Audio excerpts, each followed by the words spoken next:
MPL Invitational, Second Top Class 2022 Winter Invitational juga. Oh ya, baru satu season ya bisa dibilang untuk seorang Baloyski ini hadir di teman-teman Geek, tapi ternyata udah banyak banget prestasi yang ditorehkan oleh teman-teman Geek dengan adanya seorang Baloyski. Tapi kalau kembali lagi ke arah draftingnya ya, kita melihat adanya Fredrin dan juga Valentina bersama seorang Moskov juga. Dan Valentina facehugger di game sebelumnya sebenarnya menarik perhatianku banget dengan adanya copy ultimate ke arah Divine Judgment. Dia hampir bisa menyelamatkan teman-temannya, tapi almost is never enough ya kalau kata Bang Oji sendiri. Dan juga untuk Geekslate, ada Glue dan juga Farsha yang langsung mereka amankan kali ini. Sebenarnya ini gak berbeda jauh sih dengan game sebelumnya, dimana lagi-lagi ada Kaja dan juga Glue bersama seorang Farsha. Ini ada head to head antara seorang Kabuki dan Kadera. Kita tahu One Kadera itu cukup bersinar tapi GPM yang tinggi. Bahkan Kabuki dilampaui 2 peringkat dari seorang Kadera loh Nevin. Dengan ada 720 GPM. Sedangkan Kabuki ini dengan 705. Tapi untuk ngomongin average KD ya, Kabuki sering melakukan solo pick off, solo kill di arah backline-nya. Ya karena memang dari segi damage seorang Kabuki ini dia tahu banget positioning seperti apa yang bisa dia manfaatin terutama ke arah team fight sih. Dia tahu bagaimana targeting yang benar-benar akan menguntungkan buat timnya nantinya. Meanwhile, Kadera juga yang baru saja mendapatkan MVP di game sebelumnya. Performance dia jujur bagus banget. Dia bisa mandiri di area laningnya, membuat teman-teman lainnya bisa fokus ke arah team fight. Dan ketika udah ready dengan item-item yang dia butuhkan, dia bakal kembali dan memberikan impact yang besar banget untuk arah team fight-nya. Satu hal lagi yang harus coba dilakukan oleh tim dari Aura sekarang. Melihat ada 3 pick yang mereka sudah dapatkan sekarang ya Nevin ya. Mereka ini mungkin harus akan menjaga Kabuki dengan maksimal. Walaupun Kabuki ini mengcounter pergerakan dari Glue itu sendiri. Tapi kalau di adjustment all in terhadap seorang Kabuki. Itu juga menyelesaikan harinya dia untuk hari ini, Nevin. Iya, benar. Banyak banget yang harus diperhatiin nih sama teman-teman dari Geekslate maupun dari tim Aura Fire. Dengan adanya seorang Moskov memang dia bisa nge-counter pergerakan dari seorang Glue-nya seperti kata Bang Oji tadi. Tapi nanti kita bakal lihat di area laning-nya apakah benar dari seorang Moskovnya ini bisa dalam posisi yang cukup aman karena adanya Farsha bisa dibilang menjadi salah satu bahaya ketika Moskov mengambil jarak yang terlalu dekat. Dan lagi-lagi akan ada Kufra di game kali ini di tangan Aura. Jadi perubahannya sebenarnya baru di si Moskov doang. Oke, tapi ingat, jangan lupakan Nevin. Apa tuh? Kemarin ketika Geekslate berhadapan dengan Onyx, aku kan selalu mengambil dari data ya. Oke. Data game sebelumnya. Yap. Cewek itu hampir gak dikasih bermain sama tim dari Geekslate. Oke. Bahkan walaupun dengan kemenangan yang dia miliki dari tim Onyx Esport, cewek selalu berada di dalam under kondisi laningnya. 1. Ya kan? Berarti Oke. tandanya Kabuki mungkin saja bisa dalam keadaan yang sama. Setuju. Kedua, history di game sebelumnya Geekslate selalu mengincar di mana God Laner musuhnya berada. All in, bahkan dibekuk sampai nggak bisa nafas, nggak bisa farming, dimiskinkan. Dan itu saja bisa terjadi untuk seorang Kabuki juga. Ya. Jadi, tim Aura harusnya udah review akan hal itu. Evaluasi dari permainan lawan mereka yang sudah terjadi kemarin. Karena kita tidak punya data lagi selain pertandingan kemarin. Iya, baru 2 hari. Based on kemarin doang yang bisa mereka lakukan. Betul, dengan 2 hari pertandingan mereka harus siap dengan apapun yang terjadi di game kali ini. Tapi untuk game yang pertama harusnya mereka udah mulai belajar, apalagi untuk draftingnya nggak terlalu berbeda jauh dan ada beberapa perubahan yang diberikan oleh teman-teman dari tim Kick. Alright, kalau begitu, ini dia. Aura biasanya bisa membawa game ini ke game yang ketiga. Karena Aura biasanya suka bangkit dari keterpurukan. Tapi apakah mereka mampu mempertahankan God Laner mereka, core mereka dari keganasan Geekslate? MPL Arena bisa tepuk tangannya! Woo! Kata kita sebentar lagi akan menuju ke arah Land of Dawn. Tuh lihat tuh, di sana udah ada tuh. Nontonnya pakai layar tancap. Bukan layar tancap dong. Bukan ya? Bukan, beda. Oke. Beda ya? Kita, Tapi maksudnya kalau ada di atas begitu, nonton layar tancap. itu kan layar, itu TV bang. Sombong ya, pakai TV. Oke, kita akan langsung masuk ke dalam Lane of Dawn.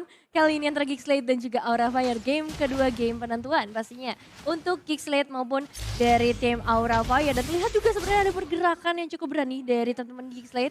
Adanya Balowski dan juga Luke yang langsung diketahui posisinya membuat Godiva harus memberikan perhatian lebih nantinya ke area sekitar jungle. Meanwhile, di sisi lainnya kita juga melihat bagaimana seorang Janna Cutie yang kali ini berganti hero menggunakan seorang Karina juga akan memberikan gangguannya ke area purple buff. Dan untuk saat ini ternyata masih bisa diamankan oleh seorang Balowski. Yes, first blood berhasil didapatkan, tapi lah Balowski kali ini berhasil mendapatkan purple buff yang dibikin dari tim dari Aura Fire. Dan untungnya Aura Fire itu hanya tidak tahu di Penny, tapi ternyata di sana terperangkap satu player. Facehugger yang dipaksa karena berhasil mendapatkan satu point kill. Oh my god, cukup mengejutkan melihat adanya seorang Facehugger ditukar dengan seorang Janna Cutie. Worth it gak sih? Bisa dibilang cukup worth it karena tadi purple buff-nya diamanin sama teman-teman dari Geekslate. Ini kan kerugian yang sama dialami juga oleh seorang Hai. Tapi kita bakal lihat untuk pergerakan atau rotasi selanjutnya karena impact-nya nanti bakal terasa di menit-menit ke-5 sampai menit ke-7. Bahkan untuk saat ini juga kalau kita berfokus ke arah kedua gold laner, gak akan ada gerakan yang terlalu agresif karena range-nya juga sama-sama gak terlalu jauh menurutku. Kalau misalnya ngomongin range, itu setuju banget. Tapi kalau ngomongin di arahnya ke the late game, ini mungkin dari Aura Fire lebih kuat dengan Kabukinya. Nampaknya para pemain dari Chip, Geekslate mencoba untuk memaksa, menuju ke depan. Lagi-lagi Luke memberikan distraksi yang sangat mahal. Fluffy bahkan tidak bisa menyentuh permainan dari seorang Janna Cutie. Dipukul mundur begitu saja, dipaksakan begitu saja. Fluffy tidak punya energi untuk membalikkan kembali keadaan yang dia miliki. Hai, terperangkap sudah. Retribution kali ini dimenangkan oleh para pemain dari Chip. Geekslate tampakkan all in terhadap seorang Godiva dengan keputusan yang tepat untuk bisa mendapatkan keuntungan maksimal. 1 point kill plus turtle, cuan for life. Yes, cuan for life. Karena balik lagi ya, distraksi dari seorang Luke yang benar-benar bagus banget. Dan kali ini talent prediction. Enggak, aku berubah haluan. Oke, Nevin berubah haluan menjadi Geekslate. Dan ternyata caster Indonesia tersisa 2 saja yang menuju ke arah Aura Fire. Koko Lim dan juga Akang Ranger Emas. Akang Ranger Emas. Tapi baik lagi ini adalah sebuah prediksi dan kita bakal melihat nanti kenyataannya seperti apa realitanya. Apakah benar dari Aura Fire bisa mendapatkan kemenangan atau bahkan Geekslate yang kali ini bisa mendapatkan 2-0. Karena sejauh ini pressure terus-menerus dilakukan oleh Godiva dan juga Balowski yang sama-sama memberikan pressure tersebut ke arah Aura Fire. Oh, dipaksa begitu saja. Ada Hai mengalahkan satu bar retribution-nya kah? Berhasil mencoba untuk mendapatkan satu, tapi lihat Little Wanderer lagi kembali di tangan dari seorang Geekslate. Masalahnya, Little Wanderer yang dia pegang ini adalah Little Wanderer di bottom lane jatuhnya. Kenapa aku bilang masalah? Informasi harusnya dipegang oleh tim Geekslate full dengan ada kondisi tidak bisa melakukan ganking. Luke, adjustment didapatkan, pada restrek tepakan, Hai terperangkap. Jepiting yang dilakukan oleh seorang Luke membuat seorang Hai terperangkap di garis depan dan bahkan coba bisa ditumbangin begitu saja tanpa ada following up damage. One last hit. Berhasil selamat, tim adjustment bahkan mau gak mau dikeluarkan untuk mendapatkan Hai di depan sana. Luke mendapatkan Hai bersama dengan seorang Facehugger kah, tapi Fluffy is coming. Geekslate kali ini harus kehilangan seorang Luke dan juga Aboy. Keuntungan jadi di tangan dari tim Geekslate sebelum Kabuki kali ini juga menjadi kerugian untuk tim Aura Fire. Iya, karena Hyde-nya berhasil ditumbangkan dan kalaupun Luke harus tumbang sebenarnya nggak jadi masalah yang begitu besar. Cuman pergerakan yang bagus juga dari Aura Fire untuk langsung melakukan trapping di area top lane. Dan kalau kita melihat ke area emblem ada perubahan sedikit kemana, dimana dari seorang Aboy-nya bakal lebih fokus ke arah damage dengan HP yang begitu tinggi dari Aura Fire nantinya akan memberikan damage yang lebih maksimal juga. Meanwhile, untuk Valentina dari seorang Facehugger akan fokus ke arah Mystery Shop terlebih dahulu, memaksimalkan potensi keuangan dan juga ekonominya agar item musiciannya nantinya akan lebih mudah didapatkan oleh Aura Fire. Di arah bottom lane, turret berhasil didapatkan dominasi Kadera. Ini benar-benar bersinar banget Kadera semenjak season kemarin. Nama Kadera ini selalu menjadi pilihan utama dan bahkan dipecatkan, dibalaskan kembali. Dengan Tayo Red, bisa pick up dari seorang Kadera, nggak bisa dibentuk kembali. Hai, terperangkap tapi malah Facehugger yang menjadi korban kedua. Aura Fire, apa yang terjadi dengan Aura kali ini? Apinya meredup dan bahkan Geekslate menyiramnya dengan air. Melihat mereka empat hilangkan. Aura Fire What happened Naya Naon? Wow, 3 pemain harus hilang. Meskipun memang mereka bisa melakukan sedikit efek push di area top lane, tapi ini nggak terlalu worth it sih. Karena bahkan kalau kita melihat ke area mid outernya udah sangat amat sedikit. Godiva mencoba melakukan satu buah inisiasi, tapi masih ada Wiz by Wiz yang bisa dikeluarkan oleh seorang Aboy. Bahkan lihat Reds dibuka. Baru ada satu Purify, Godiva di garis depan. Mencoba ditangkap oleh Luke. Di-all-in oleh seorang Aboy. Aboy, sang missing puzzle dari Geeksled. Akhirnya benar-benar membuat mereka perkasa dari game kemarin. Walaupun Geeksled tumbang di tangan dari Odi. Tapi memang permainan Aboy ini menjadi jawaban untuk seluruh pemain dari tim Geeksled. Iya, dan jujur sejauh ini Geeksled benar-benar leluasa banget buat mainin seluruh hero mereka, seluruh strategi mereka, karena belum ada jawaban dari Aura Fire yang terlihat. Kalau kita ngomongin ke arah itemization, ada yang cukup timbang dari kedua marksman kita, Golden Staff dan juga Corrosion udah diamankan oleh seorang Kadera. Meanwhile, dari seorang Kabuki masih butuh waktu yang lebih lama, item dan juga uang yang lebih banyak untuk bisa mendapatkan item berikutnya. Wow, dengan adanya purple buff yang dijagain ketat oleh seorang Godiva. Nampaknya para pemain dari tim Aura Fire mereka agak cukup ketar-ketir dari seorang Hai akan kehilangan lagi, tapi Taruh Rise telah dikeluarkan. Jana kita menjadi pilihan utama, mundur ke arah depan, dipecah tetap didapatkan walaupun flicker telah dimiliki dari Vesager. Lihat, kerugian yang cukup mahal, Flavi tidak bisa menuju ke arah backline, terlalu sakit damage yang diberikan dan bahkan itu belum ada seorang Kadera. Ada Kadera di sana, itu pasti bisa membuat tim Aura Fire akan ketar-ketir. Wow, pergerakan dari seorang Fluffy sebenarnya udah on point banget ya untuk langsung ngejar ke area backline-nya. Tapi sayangnya damage dari Geeksled dengan perbedaan gold sampai ke arah 6.000 nggak bisa cukup untuk ditahan oleh seorang Masya. Dan juga Facehager yang hilang, ini menjadi satu kekosongan dari Aura Fire untuk bisa memberikan damage tambahan. Apalagi kita melihat juga beberapa kali Divine Judgment diamankan oleh seorang Facehager menjadi satu inisiator. Tapi untuk saat ini satu pemain harus hilang di depan mata, yaitu seorang Baloyski. Baloyski sang tank nakal kali ini harus ditubangin ketika ada sebuah turtle yang didapatkan oleh tim Geeksled atau tidak. Tidak akan ada perfect turtle nampaknya untuk para pemain dari tim Aura akan coba mengambil satu turtle dari tim Geeksled. Tapi problemnya adalah dengan adanya ketertinggalan level. Sekitar 2 level mereka akan under dari segi retribution. The power of retribution akan minim untuk tim Aura Fire. Mau tidak uam, mereka harus memaksa team fight. Memakan satu hero dulu, baru mereka harus bisa melakukan turtle. Tapi posisinya semua sudah berbeda. Keadaan kembali lagi menuju ke arah Geeksled. Baloyski kembali hidup dan akan sudah terbang di lane of dawn. Bahkan tidak 3 turtle, tapi tim Geeksled mereka mau lebih.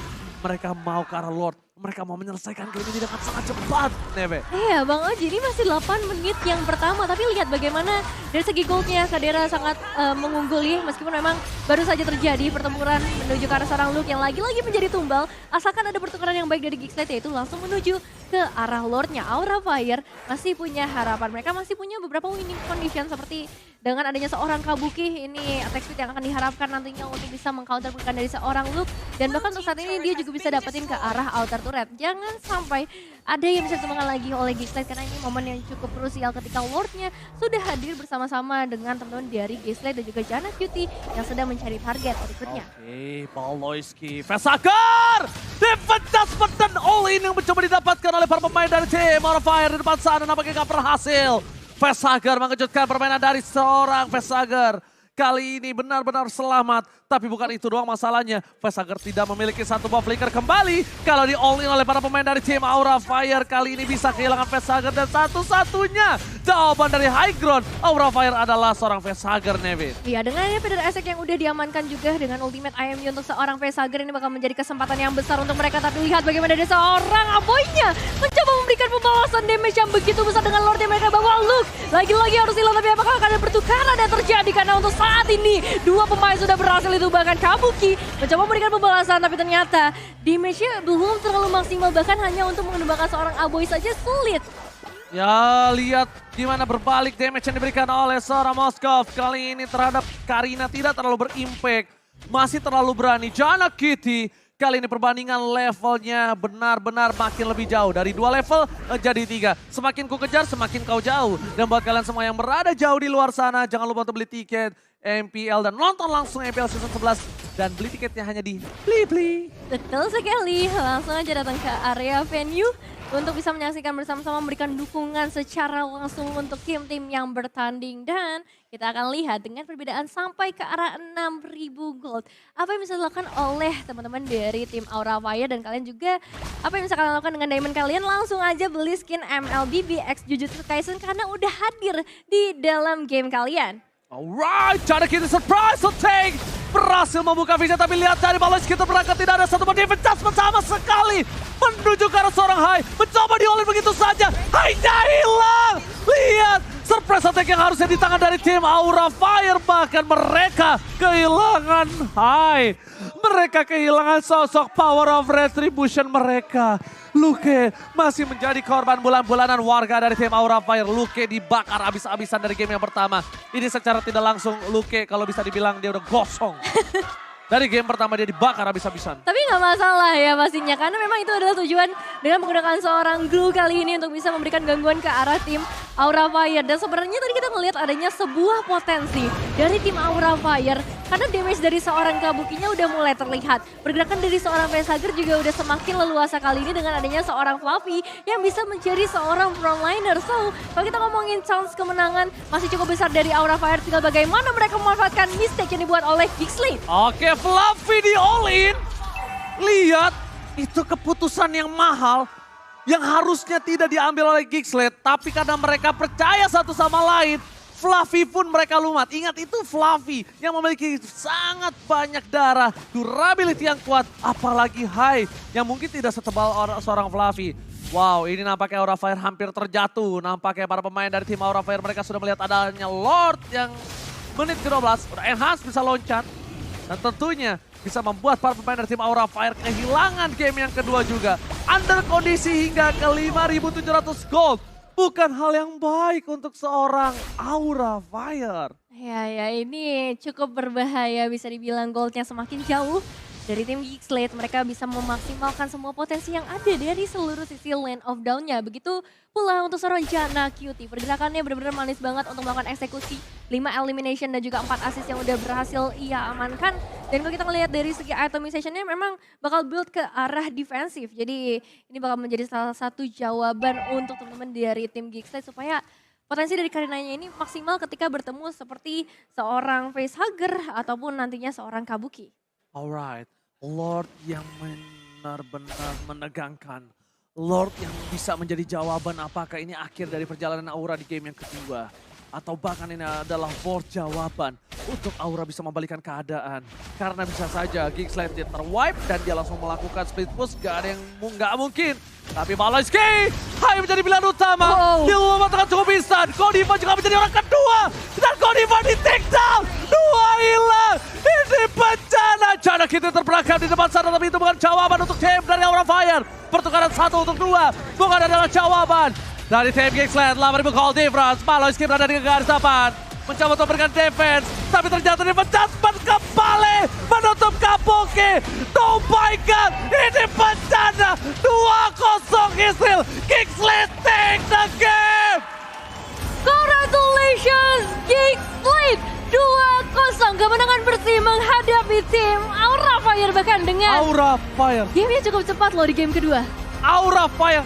Sang naga. Api kali ini benar-benar sedang redup. Kemanakah api yang biasa kita lihat di awal season?